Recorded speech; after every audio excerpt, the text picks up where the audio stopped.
Hi everybody, Mr. Schmidt here.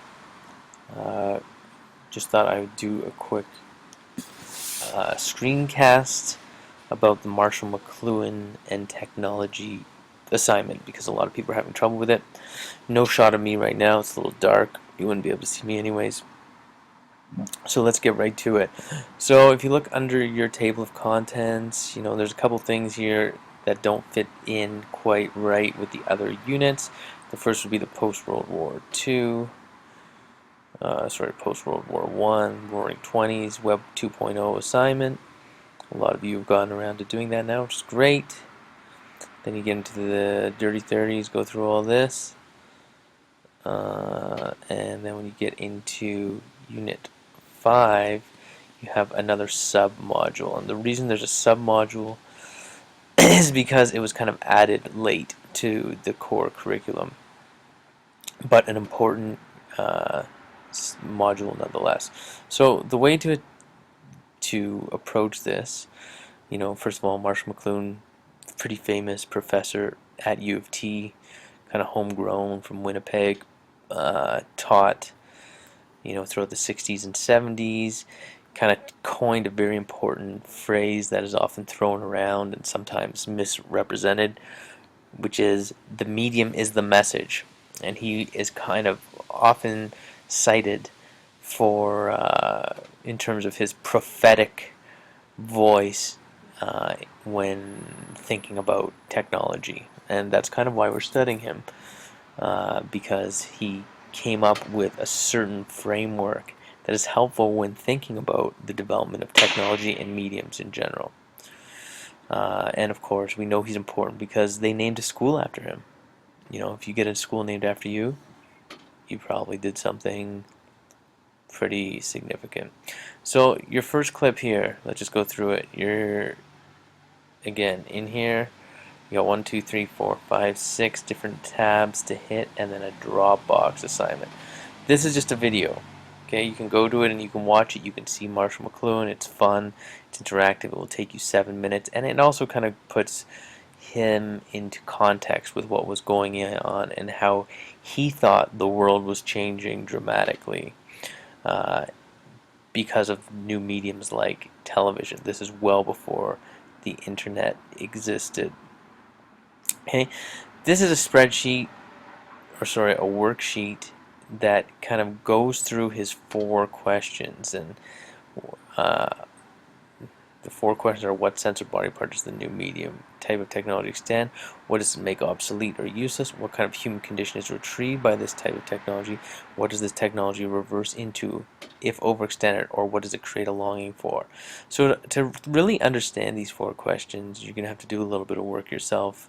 I'll just say that basically Marshall believed that when any new technology or medium is created, when he talks about the medium being the message, he means that we are more influenced by the way we use something, and it has a lasting and societal effect more than any message that is delivered. So, for instance, the movement from the home phone to the cell phone was a major advancement, and in order to understand it thoroughly in terms of its benefits, in terms of how it will affect society, these 4 questions are kind of guiding questions. So what I'm asking you to do, let's go back here, is first of all, okay, the theory is right here. It's an article. You'll have to read it. It will take some time. And once you have read that article, you should understand these 4 questions more. If you're still unclear on it, you can research it yourself. There's tons out there. Sometimes it's referred to as the tetrad, but it's 4 questions basically.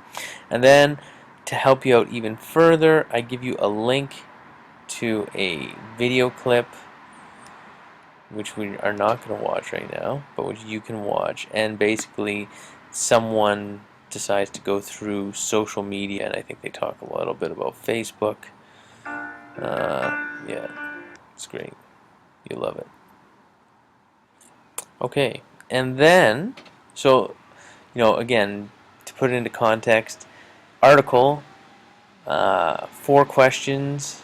that you must answer, an example of that, and then the assignment really is to do it using a program called Powtoon. Powtoon is, we've talked about before. I've done one other screencast about it, so I'm not going to go into detail, but again, I posted this 8-minute tutorial. If you've never done it before, it's a lot of fun, and what we're really looking at here is to combine content, meaning your understanding of McLuhan, and a creative way of depicting it. And while we're on the subject, a lot of you have been doing Venn diagrams and things like that, or prezzies and things like that. Anything that where you need to show something visual. Remember, a lot of you are really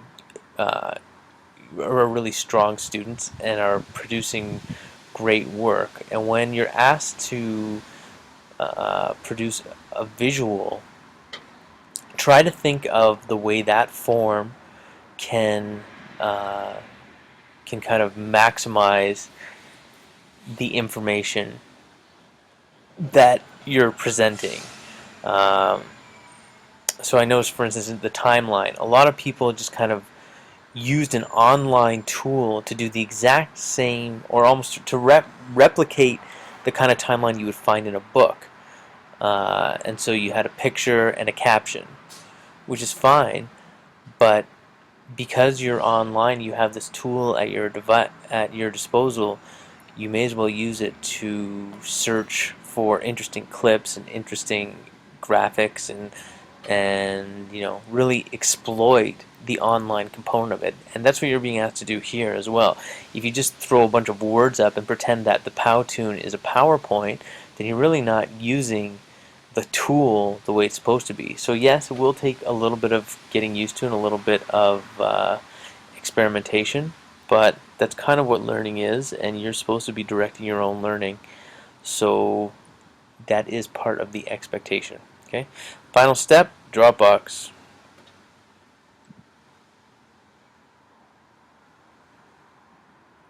Marsh McLuhan Powtoon presentation, 6 marks. Worth quite a bit. And remember to cite your sources as usual, because that's what we do in this class. Good work, keep it up. Remember, Dropboxes for Unit 2 and discussions will be closed on Friday. So if you have anything outstanding from there, really prioritize that. Just a couple weeks left. Midterms will be coming out on Friday. If you ever want to add up your mark, you can know how to do that. Just go to grades, and you should be able to see exactly what you've done, what your grade is.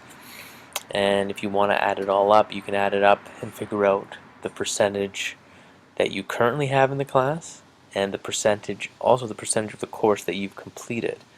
I'll post a short video on that probably on Friday. Anyways, take care everybody. Have a great night. Keep up the good work.